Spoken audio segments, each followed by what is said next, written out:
21. Religion without dogma.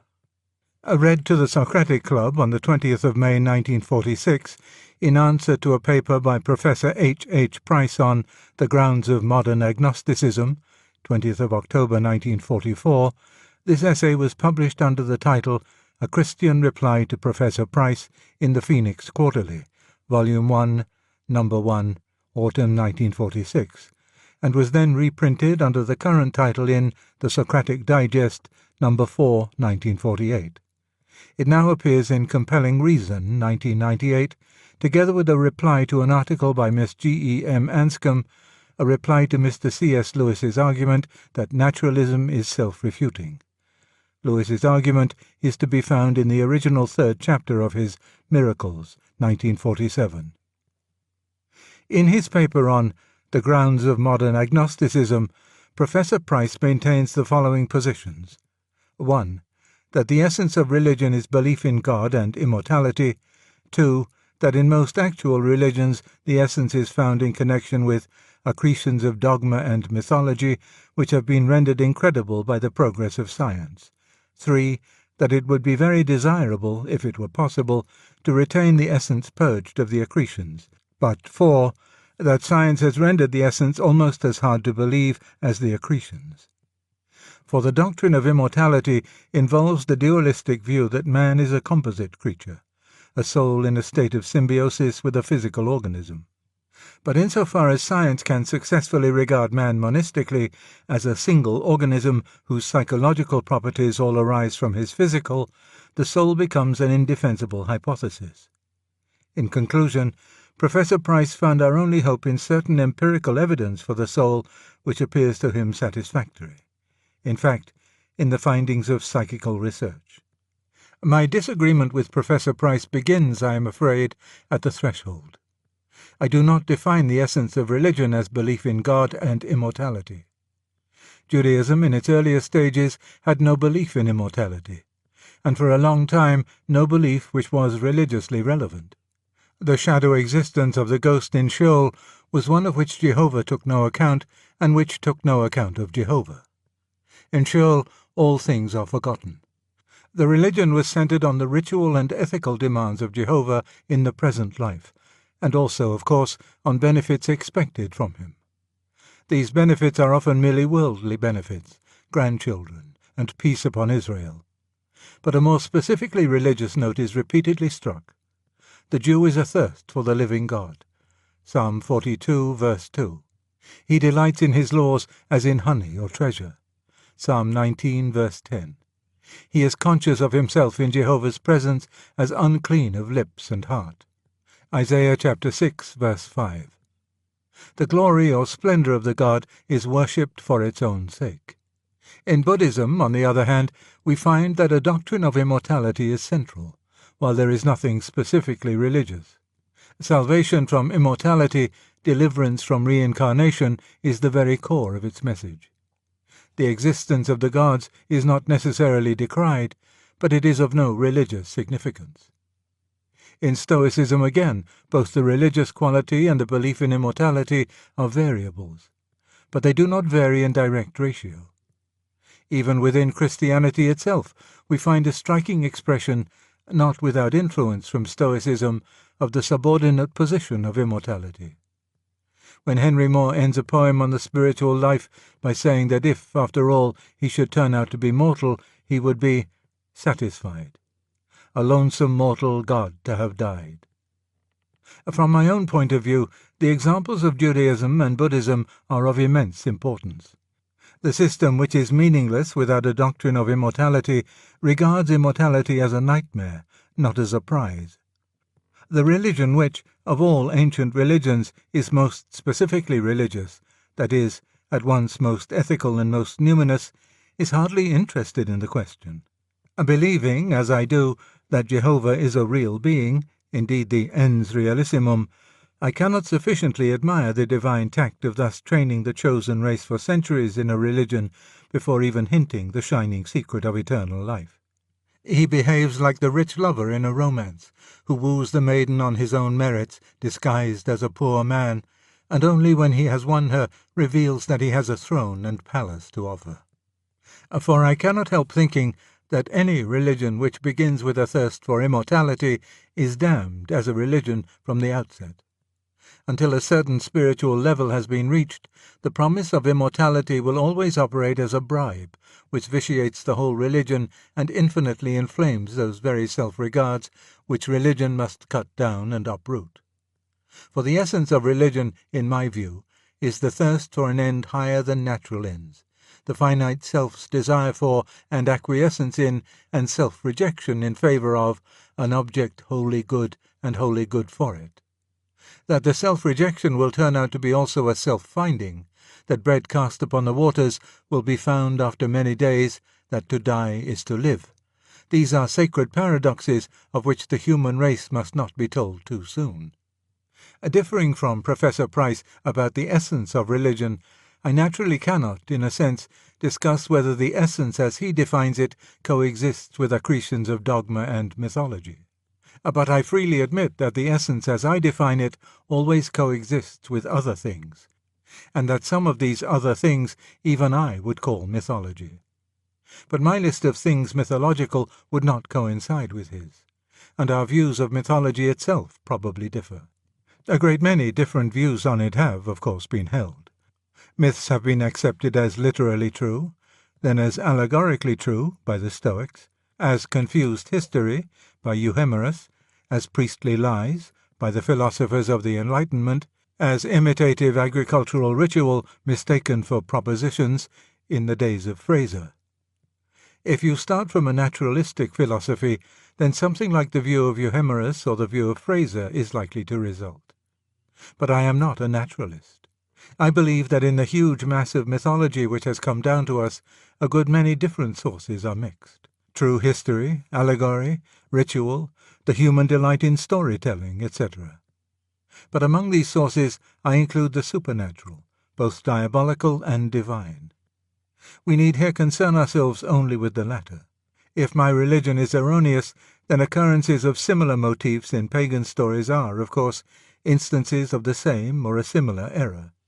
But if my religion is true, then these stories may well be a preparatio evangelica, divine hinting in poetic and ritual form at the same central truth which was later focused and, so to speak, historicized in the Incarnation.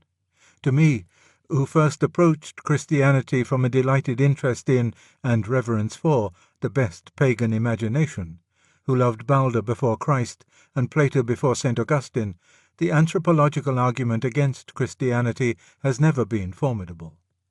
On the contrary, I could not believe Christianity if I were forced to say that there were 1,000 religions in the world, of which 999 were pure nonsense, and the 1,000th, fortunately, true. My conversion very largely depended on recognizing Christianity as the completion, the actualization, the entelechy of something that had never been wholly absent from the mind of man. And I still think that the agnostic argument from similarities between Christianity and paganism works only if you know the answer. If you start by knowing on other grounds that Christianity is false, then the pagan stories may be another nail in its coffin. Just as if you started by knowing that there were no such things as crocodiles, then the various stories about dragons might help to confirm your disbelief. But if the truth or falsehood of Christianity is the very question you are discussing, then the argument from anthropology is surely a petitio. There are, of course, many things in Christianity which I accept as fact and which Professor Price would regard as mythology. In a word, there are miracles. The contention is that science has proved that miracles cannot occur. According to Professor Price, a deity who intervened miraculously and suspended natural law could never be accepted by science. Whence he passes on to consider whether we cannot still believe in theism without miracles. I am afraid I have not understood why the miracles could never be accepted by one who accepted science. Professor Price bases his view on the nature of scientific method. He says that that method is based on two assumptions. The first is that all events are subject to laws, and he adds, "It does not matter for our purpose whether the laws are deterministic or only statistical. But I submit that it matters to the scientist's view of the miraculous. The notion that natural laws may be merely statistical results from the modern belief that the individual unit of matter obeys no laws. Statistics were introduced to explain why, despite the lawlessness of the individual unit, the behavior of gross bodies was regular. The explanation was that, by a principle well known to actuaries, the law of averages leveled out the individual eccentricities of the innumerable units contained in even the smallest gross body. But with this conception of the lawless units, the whole impregnability of 19th-century naturalism has, as it seems to me, been abandoned. What is the use of saying that all events are subject to laws, if you also say that every event which befalls the individual unit of matter is not subject to laws? Indeed, if we define nature as the system of events in space-time governed by interlocking laws, then the new physics has really admitted that something other than nature exists. For if nature means the interlocking system, then the behavior of the individual unit is outside nature. We have admitted what may be called the sub-natural.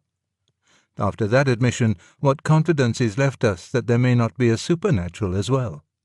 It may be true that the lawlessness of the little events fed into nature from the subnatural is always ironed out by the law of averages. It does not follow that great events could not be fed into her by the supernatural, nor that they also would allow themselves to be ironed out. The second assumption which Professor Price attributes to the scientific method is that laws can only be discovered by the study of publicly observable regularities. Of course they can. This does not seem to me to be an assumption so much as a self-evident proposition. But what is it to the purpose? If a miracle occurs, it is, by definition, an interruption of regularity. To discover a regularity is, by definition, not to discover its interruptions, even if they occur. You cannot discover a railway accident from studying Bradshaw, only by being there when it happens or hearing about it afterwards from someone who was. You cannot discover extra half-holidays by studying a school timetable. You must wait till they are announced. But surely this does not mean that a student of Bradshaw is logically forced to deny the possibility of railway accidents. This point of scientific method merely shows, what no one to my knowledge ever denied, that if miracles did occur, science, as science, would not prove or disprove their occurrence. What cannot be trusted to recur is not material for science. That is why history is not one of the sciences. You cannot find out what Napoleon did at the Battle of Austerlitz by asking him to come and fight it again in a laboratory, with the same combatants, the same terrain, the same weather, and in the same age. You have to go to the records. We have not, in fact, proved that science excludes miracles. We have only proved that the question of miracles, like innumerable other questions, excludes laboratory treatment. If I thus hand over miracles from science to history, but not, of course, to historians, who beg the question by beginning with materialistic assumptions, Professor Price thinks I shall not fare much better. Here I must speak with caution, for I do not profess to be a historian or a textual critic. I would refer you to Sir Arnold Blunn's book, The Third Day.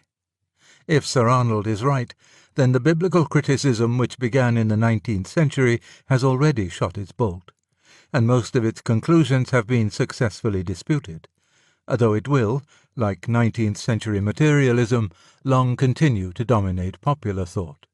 What I can say with more certainty is that that kind of criticism, the kind which discovers that every old book was made by 6 anonymous authors well provided with scissors and paste, and that every anecdote of the slightest interest is unhistorical, has already begun to die out in the studies I know best. The period of arbitrary skepticism about the canon and text of Shakespeare is now over, and it is reasonable to expect that this method will soon be used only on Christian documents and survive only in the Thinkers' Library and the theological colleges. I find myself, therefore, compelled to disagree with Professor Price's second point. I do not think that science has shown, or by its nature could ever show, that the miraculous element in religion is erroneous. I am not speaking, of course, about the psychological effects of science on those who practice it or read its results. That the continued application of scientific methods breeds a temper of mind unfavourable to the miraculous may well be the case. But even here there would seem to be some difference among the sciences. Certainly, if we think not of the miraculous in particular, but of religion in general, there is such a difference. Mathematicians, astronomers, and physicists are often religious, even mystical. Biologists much less often. Economists and psychologists very seldom indeed. It is as their subject matter comes nearer to man himself that their anti-religious bias hardens. And that brings me to Professor Price's fourth point, for I would rather postpone consideration of his third. His fourth point, it will be remembered, was that science had undermined not only what he regards as the mythological accretions of religion, but also what he regards as its essence. That essence is, for him, theism and immortality. Insofar as natural science can give a satisfactory account of man as a purely biological entity, it excludes the soul and therefore excludes immortality. That, no doubt, is why the scientists who are most, or most nearly, concerned with man himself are the most anti-religious. Now, most assuredly, if naturalism is right, then it is at this point, at the study of man himself, that it wins its final victory and overthrows all our hopes. Not only our hope of immortality, but our hope of finding significance in our lives here and now. On the other hand, if naturalism is wrong, it will be here that it will reveal its fatal philosophical defect, and that is what I think it does. On the fully naturalistic view, all events are determined by laws. Our logical behavior, in other words our thoughts, and our ethical behavior, including our ideals as well as our acts of will, are governed by biochemical laws. These, in turn, by physical laws, which are themselves actuarial statements about the lawless movements of matter. These units never intended to produce the regular universe we see. The law of averages, successor to Lucretius's exiguum clinamen, has produced it out of the collision of these random variations in movement. The physical universe never intended to produce organisms. The relevant chemicals on Earth and the sun's heat, thus juxtaposed, gave rise to this disquieting disease of matter, organization.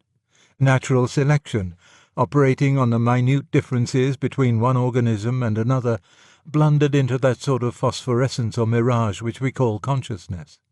And that, in some cortexes beneath some skulls, at certain moments, still in obedience to physical laws, but to physical laws now filtered through laws of a more complicated kind, takes the form we call thought. Such, for instance, is the origin of this paper. Such was the origin of Professor Price's paper. What we should speak of as his thoughts were merely the last link of a causal chain in which all the previous links were irrational. He spoke as he did because the matter of his brain was behaving in a certain way, and the whole history of the universe up to that moment had forced it to behave in that way.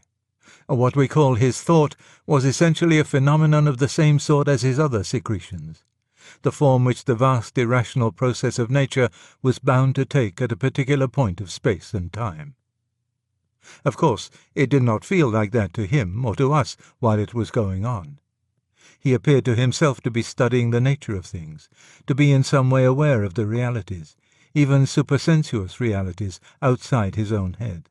But if strict naturalism is right, he was deluded. He was merely enjoying the conscious reflection of irrationally determined events in his own head. It appeared to him that his thoughts, as he called them, could have to outer realities that wholly immaterial relation which we call truth or falsehood. Although, in fact, being but the shadow of cerebral events, it is not easy to see that they could have any relations to the outer world except causal relations. And when Professor Price defended scientists, speaking of their devotion to truth and their constant following of the best light they knew, it seemed to him that he was choosing an attitude in obedience to an ideal. He did not feel that he was merely suffering a reaction determined by ultimately amoral and irrational sources, and no more capable of rightness or wrongness than a hiccup or a sneeze. It would have been impossible for Professor Rice to have written, or us to have read, his paper with the slightest interest if he and we had consciously held the position of strict naturalism throughout. But we can go further. It would be impossible to accept naturalism itself if we really and consistently believed naturalism. For naturalism is a system of thought. But for naturalism, all thoughts are mere events with irrational causes. It is, to me at any rate, impossible to regard the thoughts which make up naturalism in that way and, at the same time, to regard them as a real insight into external reality. Bradley distinguished idea-event from idea-making. But naturalism seems to me committed to regarding ideas simply as events. For meaning is a relation of a wholly new kind, as remote, as mysterious, as opaque to empirical study as soul itself. Perhaps this may be even more simply put in another way. Every particular thought, whether it is a judgment of fact or a judgment of value, is always, and by all men, discounted the moment they believe that it can be explained, without remainder, as the result of irrational causes. Whenever you know what the other man is saying is wholly due to his complexes, or to a bit of bone pressing on his brain, you cease to attach any importance to it. But if naturalism were true, then all thoughts whatever would be wholly the result of irrational causes. Therefore all thoughts would be equally worthless. Therefore naturalism is worthless. If it is true, then we can know no truths. It cuts its own throat. I remember once being shown a certain kind of knot, which was such that if you added one extra complication to make assurance doubly sure, you suddenly found that the whole thing had come undone in your hands, and you had only a bit of string. It is like that with naturalism. It goes on claiming territory after territory, first the inorganic, then the lower organisms, then man's body, then his emotions. But when it takes the final step and we attempt a naturalistic account of thought itself, suddenly the whole thing unravels. The last fatal step has invalidated all the preceding ones, for they were all reasoning, and reason itself has been discredited. We must, therefore, either give up thinking altogether, or else begin over again from the ground floor. There is no reason, at this point, to bring in either Christianity or spiritualism. We do not need them to refute naturalism. It refutes itself. Whatever else we may come to believe about the universe, at least we cannot believe naturalism. The validity of rational thought, accepted in an utterly non-naturalistic, transcendental, if you will, supernatural sense, is the necessary presupposition of all other theorizing. There is simply no sense in beginning with a view of the universe and trying to fit the claims of thought in at a later stage. By thinking at all, we have claimed that our thoughts are more than mere natural events. All other propositions must be fitted in as best they can round that primary claim.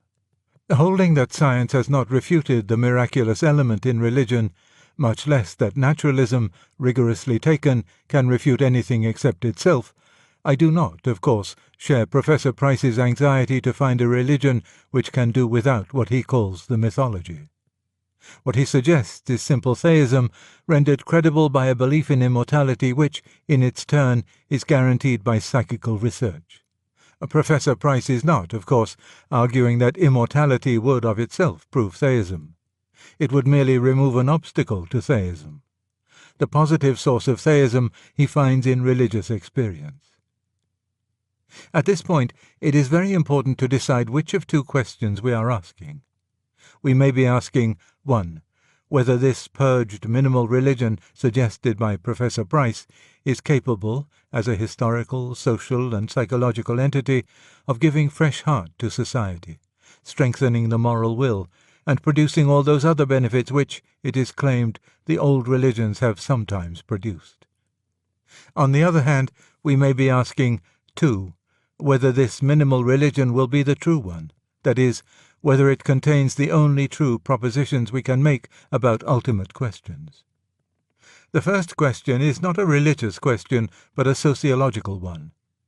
The religious mind, as such, like the older sort of scientific mind as such, does not care a rap about socially useful propositions. Both are athirst for reality, for the utterly objective, for that which is what it is. The open mind of the scientist and the emptied and silenced mind of the mystic are both efforts to eliminate what is our own in order that the other may speak. And if, turning aside from the religious attitude, we speak for a moment as mere sociologists, we must admit that history does not encourage us to expect much invigorating power in a minimal religion. Attempts at such a minimal religion are not new, from Akhenaten and Julian the Apostate down to Lord Herbert of Cherbury and the late H.G. Wells. But where are the saints, the consolations, the ecstasies? The greatest of such attempts was that simplification of Jewish and Christian traditions which we call Islam, but it retained many elements which Professor Price would regard as mythical and barbaric, and its culture is by no means one of the richest or most progressive. Nor do I see how such a religion, if it became a vital force, would long be preserved in its freedom from dogma. Is its God to be conceived pantheistically, or after the Jewish, Platonic, Christian fashion? If we are to remain the minimal religion in all its purity, I suppose the right answer would be, we don't know, and we must be content not to know. But that is the end of the minimal religion as a practical affair, for the question is of pressing practical importance.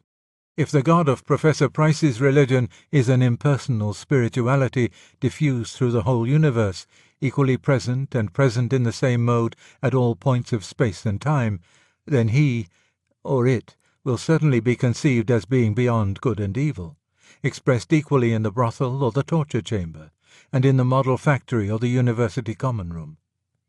If, on the other hand, he is a personal being standing outside his creation, commanding this and prohibiting that, quite different consequences follow. The choice between these two views affects the choice between courses of action at every moment, both in private and public life. Nor is this the only such question that arises. Does the minimal religion know whether its God stands in the same relation to all men, or is he related to some as he is not related to others? To be true to its undogmatic character, it must again say, don't ask. But if that is the reply, then the minimal religion cannot exclude the Christian view that he was present in a special way in Jesus, nor the Nazi view that he is present in a special way in the German race, nor the Hindu view that he is specially present in the Brahmin, nor the Central African view that he is specially present in the thigh bone of a dead English Tommy.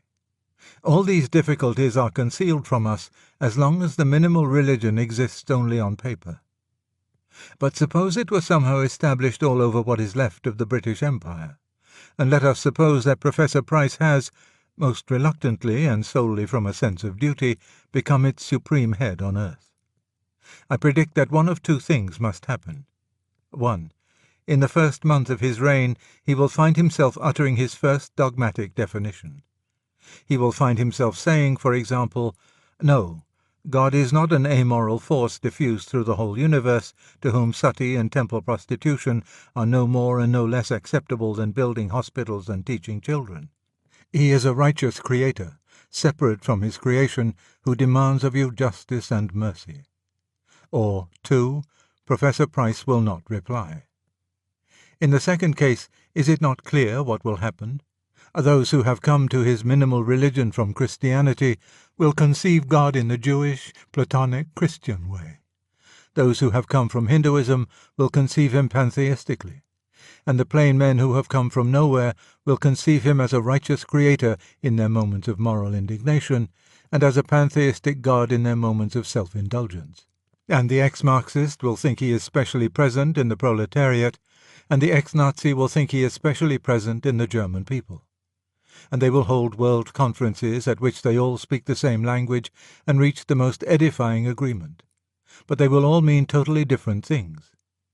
The minimal religion, in fact, cannot, while it remains minimal, be acted on. As soon as you do anything, you have assumed one of the dogmas. In practice, it will not be a religion at all. It will be merely a new colouring given to all the different things people were doing already. I submitted to Professor Price with great respect that when he spoke of mere theism, he was all the time unconsciously assuming a particular conception of God. That is, he was assuming a dogma about God. And I do not think he was deducing it solely or chiefly from his own religious experience, or even from a study of religious experience in general. For religious experience can be made to yield almost any sort of God. I think Professor Price assumed a certain sort of God because he has been brought up in a certain way. Because Bishop Butler and Hooker and Thomas Aquinas and Augustine and St. Paul and Christ and Aristotle and Plato are, as we say, in his blood. He was not really starting from scratch. Had he done so, had God meant in his mind a being about whom no dogma whatever is held, I doubt whether he would have looked for even social salvation in such an empty concept. All the strength and value of the minimal religion, for him as for all others who accept it, is derived not from it, but from the tradition which he imports into it. The minimal religion will, in my opinion, leave us all doing what we were doing before. And now it, in itself, will not be an objection from Professor Price's point of view. He was not working for unity, but for some spiritual dynamism to see us through the black night of civilization. If psychical research has the effect of enabling people to continue, or to return to, all the diverse religions which naturalism has threatened, and if they can thus get power and hope and discipline, he will, I fancy, be content. But the trouble is that if this minimal religion leaves Buddhists still Buddhists and Nazis still Nazis, then it will, I believe, leave us, as Western, mechanized, democratic, secularized men, exactly where we were. In what way will a belief in the immortality vouched for by psychical research and in an unknown God restore to us the virtue and energy of our ancestors? It seems to me that both beliefs, unless reinforced by something else, will be to modern man very shadowy and inoperative. If indeed we knew that God were righteous, that he had purposes for us, that he was the leader in a cosmic battle, and that some real issue hung on our conduct in the field, then it would be something to the purpose. Or if, again, the utterances which purport to come from the other world ever had the accent which really suggests another world, ever spoke, as even the inferior actual religions do, with that voice before which our mortal nature trembles with awe or joy, then that also would be to the purpose. But the God of minimal theism remains powerless to excite either fear or love, can be given power to do so only from those traditional resources to which, in Professor Price's conception, science will never permit our return. As for the utterances of the mediums, I do not wish to be offensive, but will even the most convinced spiritualist claim that one sentence from that source has ever taken its place among the golden sayings of mankind, has ever approached, much less equalled, in power to elevate, strengthen, or correct even the second rank of such sayings? Will anyone deny that the vast majority of spirit messages sink pitiably below the best that has been thought and said even in this world? That in most of them we find a banality and provincialism, a paradoxical union of the prim with the enthusiastic, of flatness and gush, which would suggest that the souls of the moderately respectable are in the keeping of Annie Besant and Martin Tupper. I am not arguing from the vulgarity of the messages that their claim to come from the dead is false. If I did, the spiritualist would reply that this quality is due to imperfections in the medium of communication. Let it be so. We are not here discussing the truth of spiritualism, but its power to become the starting point of a religion. And for that purpose I submit that the poverty of its contents disqualifies it. A minimal religion compounded of spirit messages and bare theism has no power to touch any of the deepest chords in our nature, or to evoke any response which will raise us even to a higher secular level, let alone to the spiritual life. The God of whom no dogmas are believed is a mere shadow. He will not produce that fear of the Lord in which wisdom begins, and, therefore, will not produce that love in which it is consummated. The immortality which the messages suggest can produce in mediocre spirits only a vague comfort for our unredeemedly personal hankerings, a shadowy sequel to the story of this world in which all comes right, but right in how pitiable a sense, while the more spiritual will feel that it has added a new horror to death, the horror of mere endless succession, of indefinite imprisonment in that which binds us all, das Gemeine. There is, in this minimal religion, nothing that can convince, convert, or, in the higher sense, console. Nothing, therefore, which can restore vitality to our civilization. It is not costly enough. It can never be a controller, or even a rival to our natural sloth and greed. A flag, a song, an old-school tie is stronger than it. much more the pagan religions. Rather than pin my hopes on it, I would almost listen again to the drumbeat in my blood, for the blood is at least in some sense the life, and join in the song of the Maenads. Happy they whom the demons have befriended, who have entered the divine orgies, making holy their life days, till the dance throbs in their heartbeats while they romp with Dionysus on the mountains. Yes, almost. Almost I'd sooner be a pagan suckled in a creed outworn. Almost, but not, of course, quite. If one is forced to such an alternative, it is perhaps better to starve in a wholly secularized and meaningless universe than to recall the obscenities and cruelties of paganism. They attract because they are a distortion of the truth, and therefore retain some of its flavour. But with this remark I have passed into our second question. I shall not be expected at the end of this paper to begin an apologetic for the truth of Christianity. I will only say something which, in one form or another, I have said perhaps too often already. If there is no God, then we have no interest in the minimal religion or any other. We will not make a lie even to save civilization. But if there is, then it is so probable as to be almost axiomatic that the initiative lies wholly on his side. If he can be known, it will be by self-revelation on his part, not by speculation on ours. We, therefore, look for him where it is claimed that he has revealed himself by miracle, by inspired teachers, by enjoined ritual. The traditions conflict. Yet the longer and more sympathetically we study them, the more we become aware of a common element in many of them. The theme of sacrifice, of mystical communion through the shed blood, of death and rebirth, of redemption, is too clear to escape notice. We are fully entitled to use moral and intellectual criticism.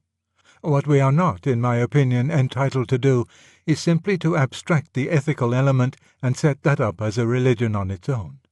Rather, in that tradition which is at once more completely ethical and most transcends mere ethics, in which the old themes of the sacrifice and rebirth recur in a form which transcends, though there it no longer revolts our conscience and our reason, we may still most reasonably believe that we have the consummation of all religion, the fullest message from the Holy Other, the living Creator who, if he is at all, must be the God not only of the philosophers, but of mystics and savages, not only of the head and heart, but also of the primitive emotions and the spiritual heights beyond all emotion.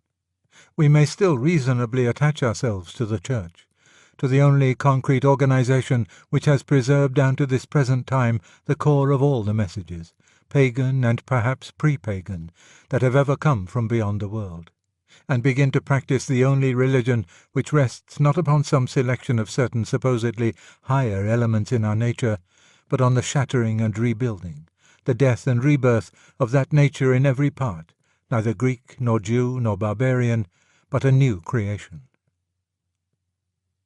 A note: the debate between Lewis and Professor Price did not end here. In the Socratic Digest, No. 4, 1948, there follows a reply to Lewis's Religion Without Dogma by Professor Price, pages 94 to 102. Then, at a meeting of the Socratic Club on the 2nd of February 1948, Miss G.E.M. Anscombe read a paper entitled A Reply to Mr. C.S. Lewis's Argument that Naturalism is Self-Refuting, afterwards published in the same issue of the Digest, pages 7 to 15, as Professor Price's reply. Miss Anscombe criticized the argument found on pages 91 to 94 of the paper printed above, as well as Chapter 3, The Self-Contradiction of the Naturalist, of Lewis's book Miracles, London, 1947. The two short pieces that follow are A.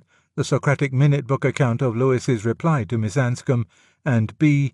A reply written by Lewis himself, both reprinted from the same issue of the Digest mentioned above, pages 15 to 16. Aware that the third chapter of his Miracles was ambiguous, Lewis revised this chapter for the Fontana 1960 issue of Miracles, in which Chapter 3 is retitled The Cardinal Difficulty of Naturalism. A.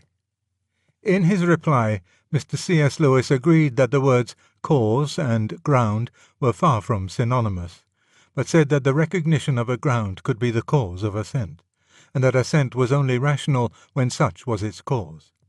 He denied that such words as recognition and perception could be properly used of a mental act among whose causes the thing perceived or recognized was not one.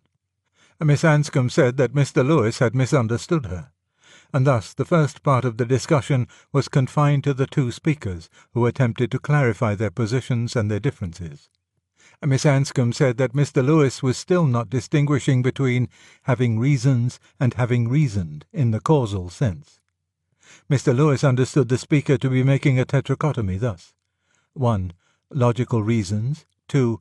Having reasons, i.e. psychological, 3. Historical causes, 4. Scientific causes or observed regularities. The main point in his reply was that an observed regularity was only the symptom of a cause, and not the cause itself, and in reply to an interruption by the secretary he referred to his notion of cause as magical.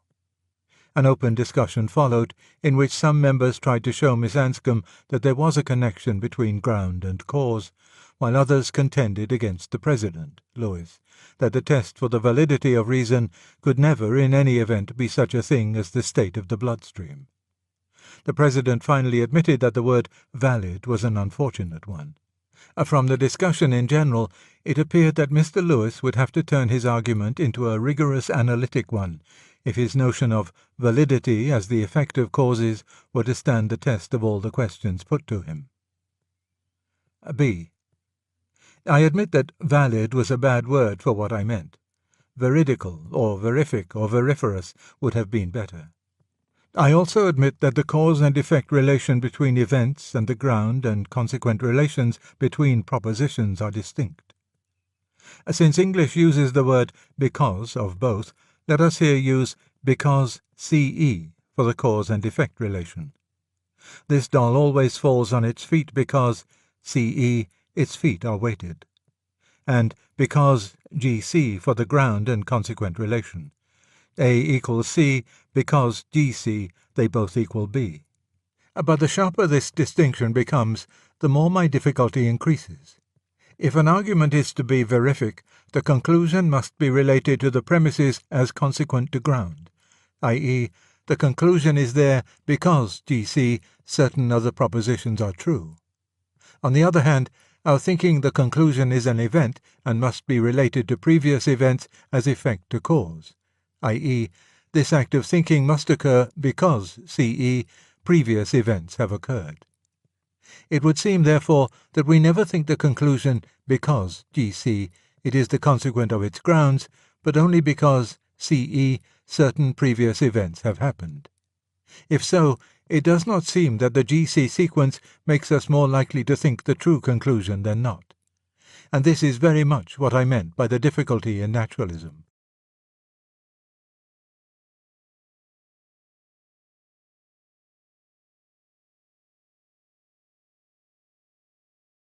(3) The Funeral of a Great Myth. This essay was first published in Christian Reflections, 1998, and develops one of the myths in Is Theology Poetry? There are some mistakes which humanity has made and repented so often that there is now really no excuse for making them again. One of these is the injustice which every age does to its predecessor. For example, the ignorant contempt which the humanists, even good humanists like Sir Thomas More, felt for medieval philosophy, or romantics, even good romantics like Keats, felt for 18th century poetry. Each time all this reaction and resentment has to be punished and unsaid. It is a wasteful performance. It is tempting to try whether we, at least, cannot avoid it. Why should we not give our predecessors a fair and filial dismissal? Such, at all events, is the attempt I am going to make in this paper. I come to bury the great myth of the 19th and early 20th century, but also to praise it.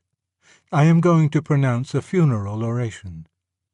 By this great myth, I mean that picture of reality which resulted during the period under consideration, not logically but imaginatively, from some of the more striking and, so to speak, marketable theories of the real scientists. I have heard this myth called Wellesianity.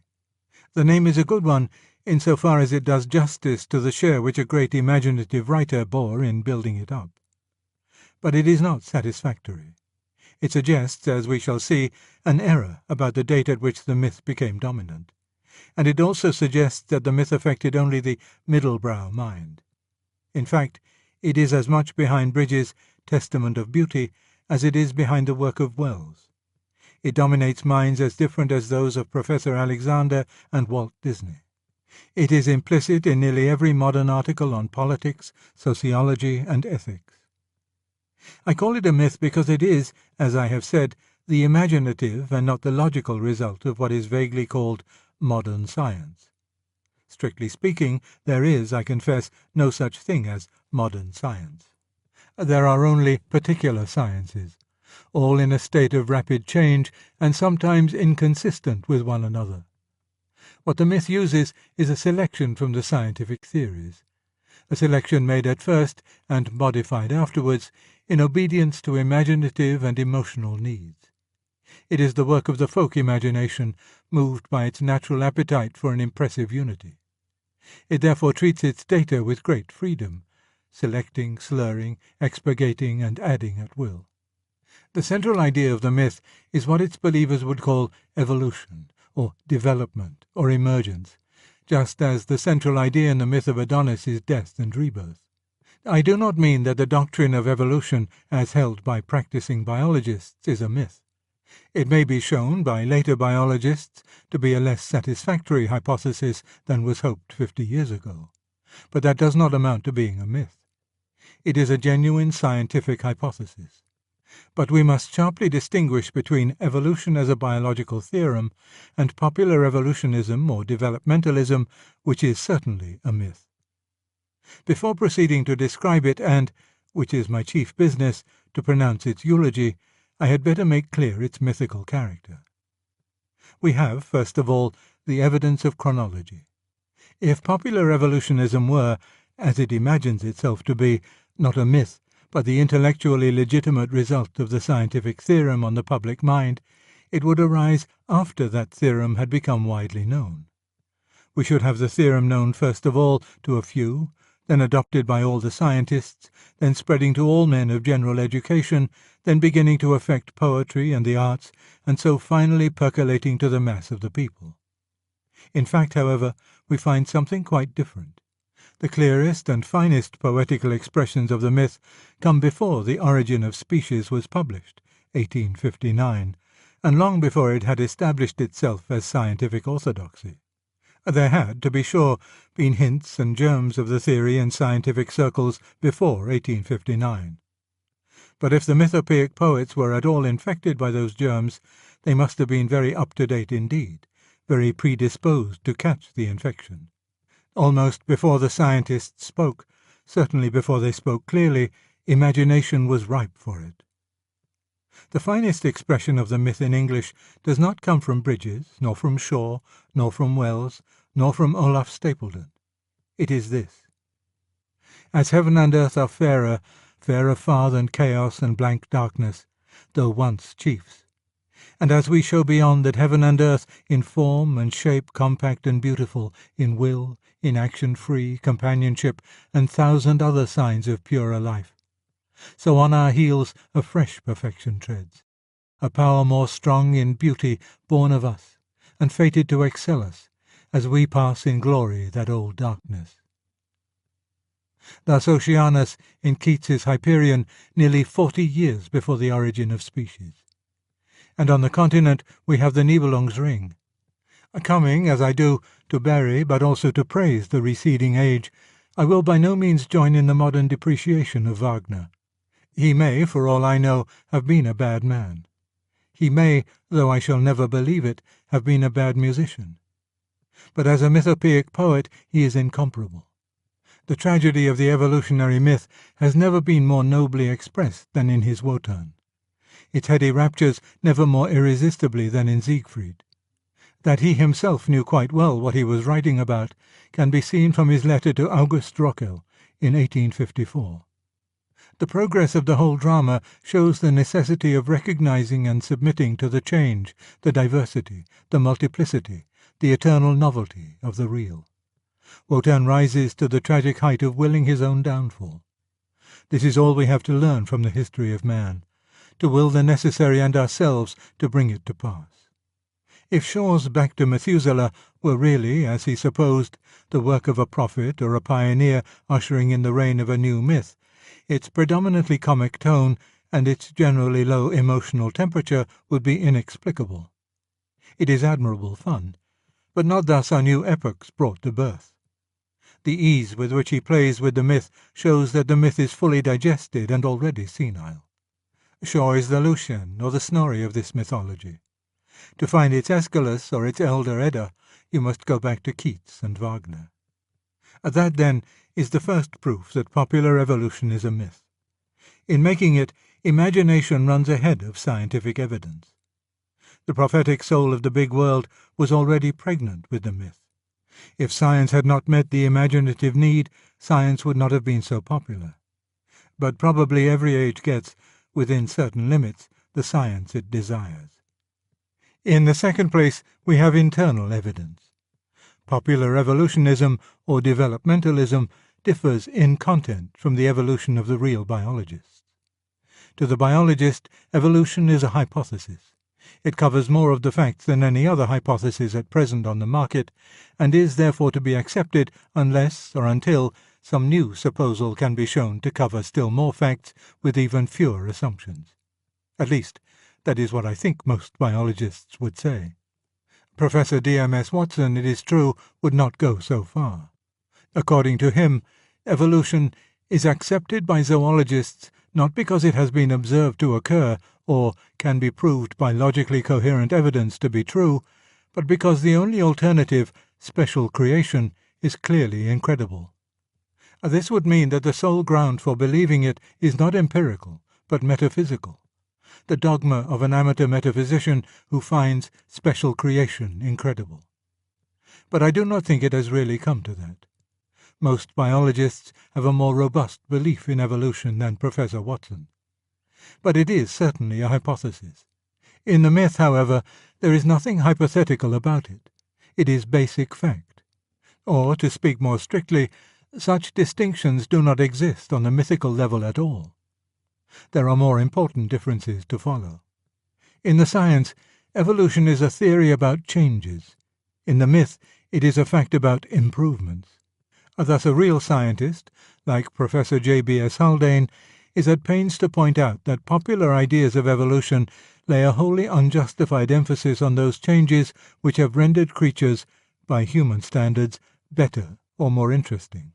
He adds, "We are therefore inclined to regard progress as the rule in evolution. Actually, it is the exception, and for every case of it there are 10 of degeneration." But the myth simply expurgates the 10 cases of degeneration. In the popular mind, the word evolution conjures up a picture of things moving onwards and upwards, and of nothing else whatsoever. And it might have been predicted that it would do so. Already, before science had spoken, the mythical imagination knew the kind of evolution it wanted. It wanted the Keatsian and Wagnerian kind, the gods superseding the Titans, and the young, joyous, careless, amorous Siegfried superseding the careworn, anxious, treaty-entangled Wotan. If science offers any instances to satisfy that demand, they will be eagerly accepted. If it offers any instances that frustrate it, they will simply be ignored. Again, for the scientist, evolution is a purely biological theorem. It takes over organic life on this planet as a going concern, and tries to explain certain changes within that field. It makes no cosmic statements, no metaphysical statements, no eschatological statements. Granted that we now have minds we can trust, granted that organic life came to exist, it tries to explain, say, how a species that once had wings came to lose them. It explains this by the negative effect of environment operating on small variations. It does not, in itself, explain the origin of organic life, nor of the variations, nor does it discuss the origin and validity of reason. It may well tell you how the brain, through which reason now operates, arose, but that is a different matter. Still less does it even attempt to tell you how the universe as a whole arose, or what it is, or whither it is tending. But the myth knows nothing of these reticences.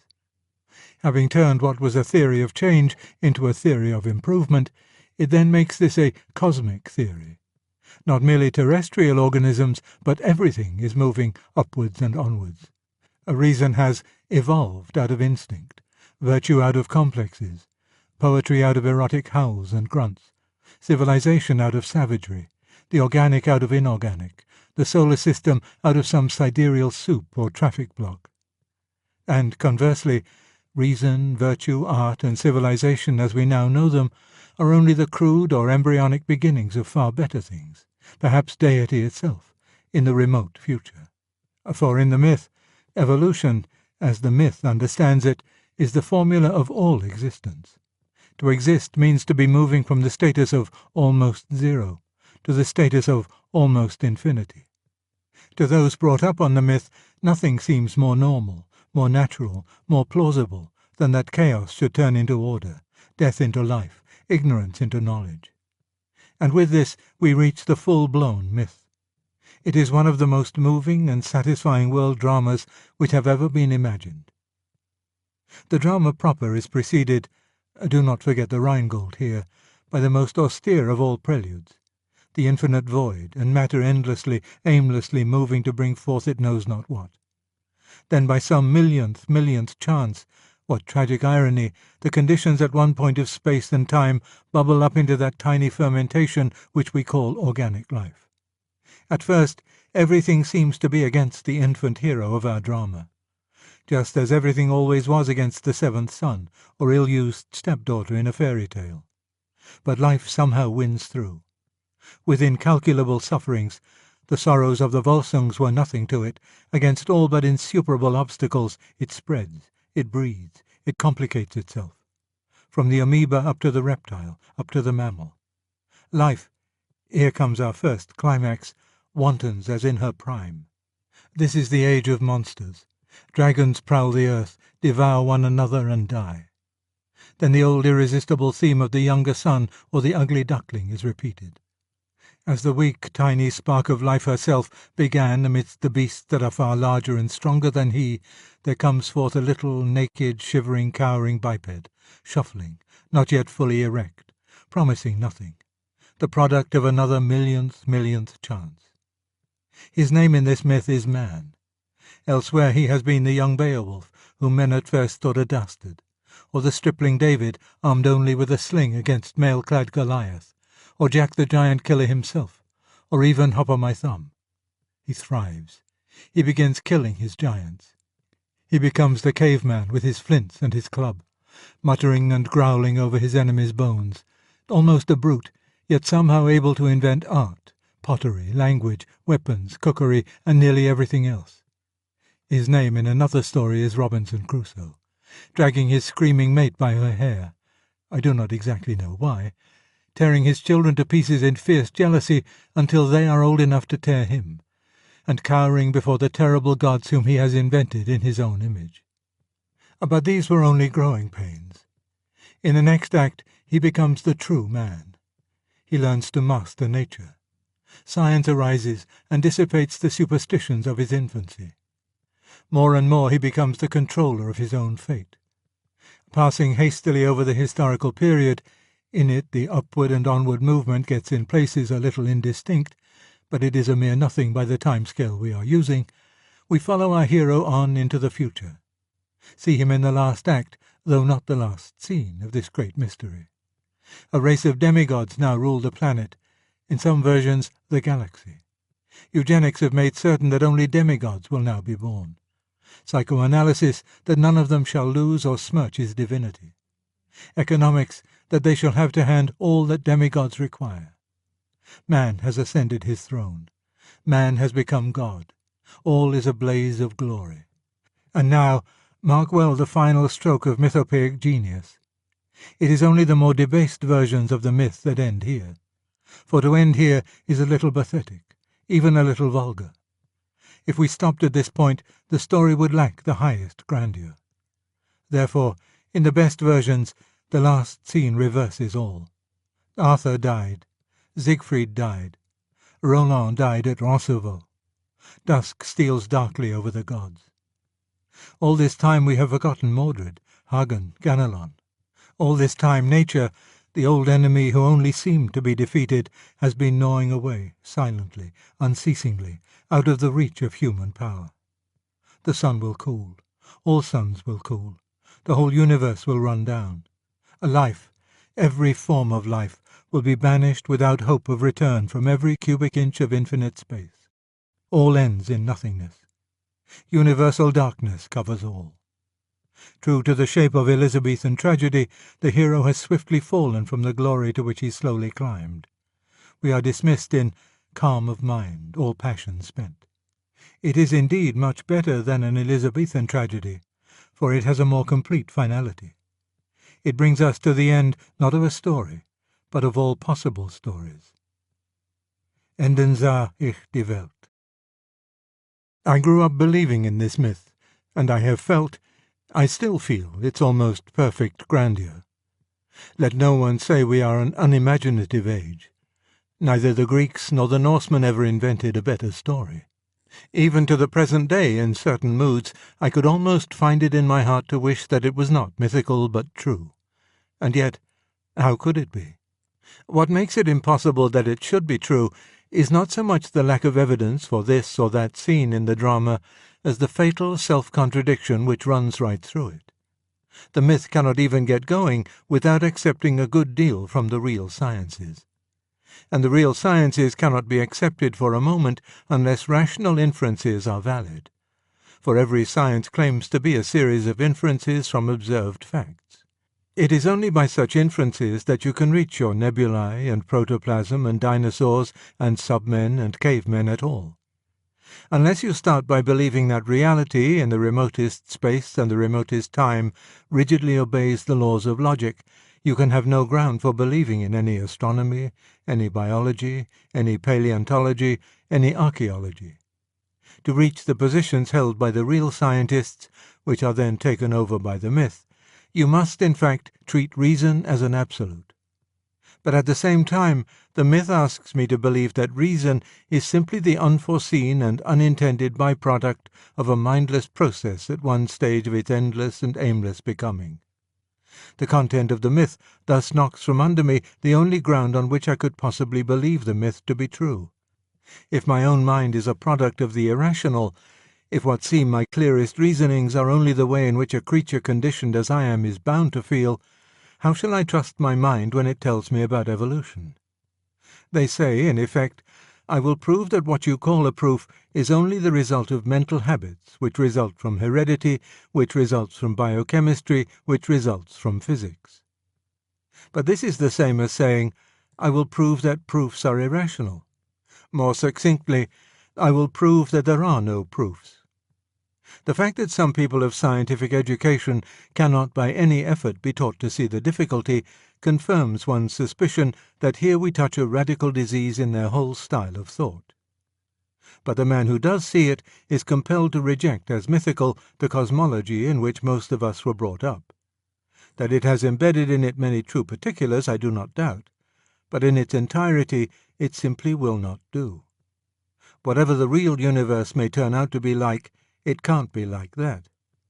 I have been speaking hitherto of this myth as of a thing to be buried, because I believe that its dominance is already over, in the sense that what seem to me to be the most vigorous movements of contemporary thought point away from it. Physics, a discipline less easily mythological, is replacing biology as the science par excellence in the mind of the plain man. The whole philosophy of becoming has been vigorously challenged by the American humanists. The revival of theology has attained proportions that have to be reckoned with. The romantic poetry and music in which popular evolutionism found its natural counterpart are going out of fashion. But of course, a myth does not die in a day. We may expect that this myth, when driven from cultured circles, will long retain its hold on the masses, and even when abandoned by them, will continue for centuries to haunt our language. Those who wish to attack it must beware of despising it. There are deep reasons for its popularity. The basic idea of the myth, that small or chaotic or feeble things perpetually turn themselves into large, strong, ordered things, may at first sight seem a very odd one. We have never actually seen a pile of rubble turning itself into a house. But this odd idea commends itself to the imagination by the help of what seem to be two instances of it within everyone's knowledge. Everyone has seen individual organisms doing it. Acorns become oaks, grubs become insects, eggs become birds. Every man was once an embryo. And secondly, which weighs very much in the popular mind during a machine age, everyone has seen evolution really happening in the history of machines. We all remember when locomotives were smaller and less efficient than they are now. These two apparent instances are quite enough to convince the imagination that evolution, in a cosmic sense, is the most natural thing in the world. It is true that reason cannot here agree with imagination. These apparent instances are not really instances of evolution at all. The oak comes indeed from the acorn, but then the acorn was dropped by an earlier oak. Every man began with the union of an ovum and a spermatozoon, but the ovum and the spermatozoon came from two fully developed human beings. The modern express engine came from the rocket, but the rocket came not from something under and more elementary than itself, but from something much more developed and highly organized, the mind of a man, and a man of genius. Modern art may have developed from savage art, but then the very first picture of all did not evolve itself. It came from something overwhelmingly greater than itself, from the mind of that man who, by seeing for the first time that marks on a flat surface could be made to look like animals and men, proved himself to excel in sheer blinding genius any of the artists who have succeeded him. It may be true that if we trace back any existing civilization to its beginnings, we shall find those beginnings crude and savage. But then, when you look closer, you usually find that these beginnings themselves come from a wreck of some earlier civilization. In other words, the apparent instances of, or analogies to, evolution which impress the folk imagination operate by fixing our attention on one half of the process. What we actually see all round us is a double process, the perfect dropping an imperfect seed, which in its turn develops to perfection. By concentrating exclusively on the record of upward movement in this cycle, we seem to see evolution. I am not in the least denying that organisms on this planet may have evolved. But if we are to be guided by the analogy of nature as we now know her, it would be reasonable to suppose that this evolutionary process was the second half of a long pattern, that the crude beginnings of life on this planet have themselves been dropped there by a full and perfect life. The analogy may be mistaken. Perhaps nature was once different. Perhaps the universe as a whole is quite different from those parts of it which fall under our observation. But if that is so, if there was once a dead universe which somehow made itself alive, if there was absolutely original savagery which raised itself by its own shoulder-strap into civilization, then we ought to recognize that things of this sort happen no longer, that the world we are being asked to believe in is radically unlike the world we experience. In other words, all the immediate plausibility of the myth has vanished.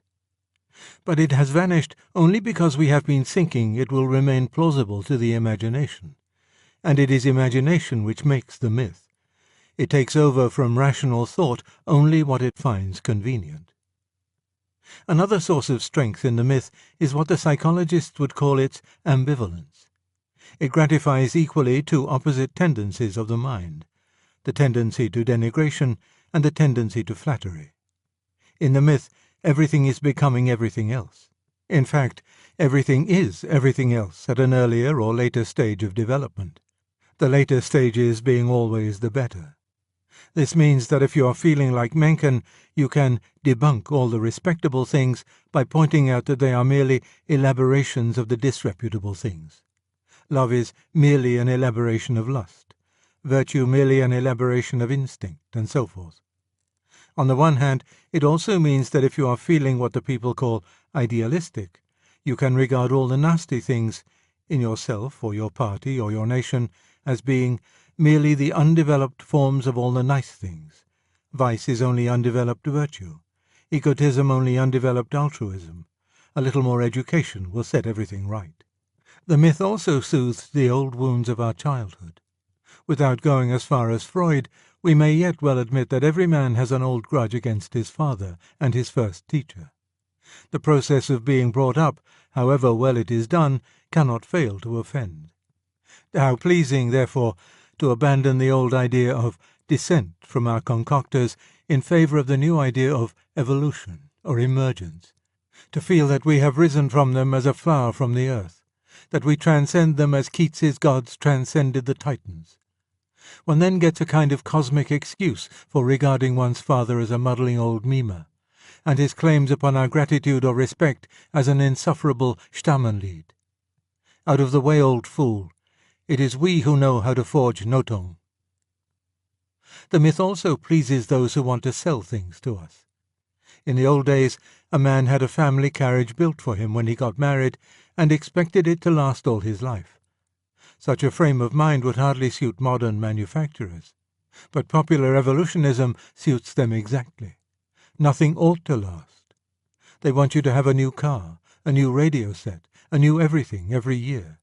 The new model must always be superseding the old. Madame would like the latest fashion. For this is evolution, this is development, this is the way the universe itself is going. And sales resistance is the sin against the Holy Ghost, the élan vital. Finally, modern politics would be impossible without the myth. It arose in the revolutionary period. But for the political ideals of that period it would never have been accepted.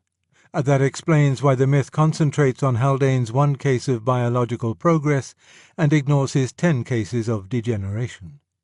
If the cases of degeneration were kept in mind, it would be impossible not to see that any given change in society is at least as likely to destroy the liberties and amenities we already have as to add new ones, that the danger of slipping back is at least as great as the chance of getting on, that a prudent society must spend at least as much energy on conserving what it has as on improvement. A clear knowledge of these truisms would be fatal both to the political left and to the political right of modern times. The myth obscures that knowledge. Great parties have a vested interest in maintaining the myth. We must therefore expect that it will survive in the popular press, including the ostensibly comic press, long after it has been expelled from educated circles. In Russia, where it has been built into the state religion, it may survive for centuries. For it has great allies. Its friends are propaganda, party cries, and bilge, and man's incorrigible mind. But that is not the note on which I would wish to end. The myth has all these discreditable allies, but we should be far astray if we thought it had no others. As I have tried to show, it has better allies too. It appeals to the same innocent and permanent needs in us which welcome Jack the Giant Killer. It gives us almost everything the imagination craves: irony, heroism, vastness, unity and multiplicity, and a tragic close. It appeals to every part of me except my reason. That is why those of us who feel that the myth is already dead for us must not make the mistake of trying to debunk it in the wrong way. We must not fancy that we are securing the modern world from something grim and dry, something that starves the soul. The contrary is the truth. It is our painful duty to wake the world from an enchantment. The real universe is probably in many respects less poetical, certainly less tidy and unified than they had supposed.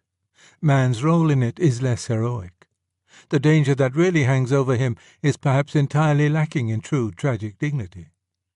It is only in the last resort, and after all lesser poetries have been renounced and imagination sternly subjected to intellect, that we shall be able to offer them any compensation for what we intend to take away from them.